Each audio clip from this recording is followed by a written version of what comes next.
I don't believe in waves of feminism. Feminism has always been feminism. If you've seen my episodes on feminism, you'll understand. I've done the research. I'm a historian, unfortunately, a historian of feminism as far back as 1848, Seneca Falls, New York, the first convention, right, for the suffragettes. Feminism has not changed since 1848. Sorry, not sorry. It has simply morphed into various movements, but the message and the intent and the incentives are still the same.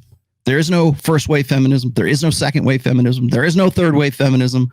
The reason why you want to hear, especially women, would like to talk about first wave feminism versus second wave feminism is simply because we want to find a good feminism. Well, the suffragettes were the good feminists. No, they weren't. They actually were terrorists. They were terrorists of their time.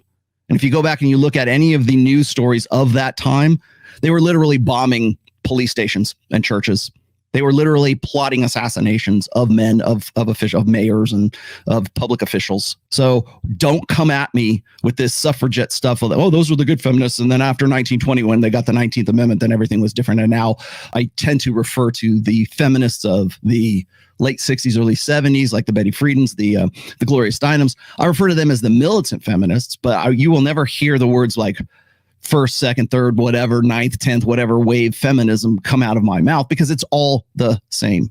It still is to this day. In fact, we are, this entire society, the reason why you've got an Andrew Tate that has been ratioed, let's just say, censored, ratioed, deleted, canceled, is a direct result, or is at least a downstream effect of militant feminism that began right after the sexual revolution. So when I look at the feminist movement, since I usually peg it right about like 1848, 1849, moving up through 2022, the women that you saw in Central Park there in the interview, the on the street interviews asking about Andrew Tate, they are the product. Women, in some cases, maybe 18, 19 years old, they are the product of militant feminism that began right after the post-sexual revolution era. We're still hearing the same exact vernacular, the same terms, the same language that Betty Friedan and Gloria Steinem and the rest of the writers of that time.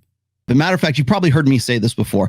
I've said that the problem that women are having today, particularly in a sort of, let's just say, a post-internet society, a social media society, when they complain about how they cannot find any kind of suitable man, an economically attractive guy, a high-value guy, the guys that they know that they deserve. I drop this. I say, hey, they become the men that they wanted to marry. And I even used vernacular that was used by Gloria Steinem. That right there, and I had no idea. That right there, saying women have become the men that they want to marry, that was Gloria Steinem in 1972.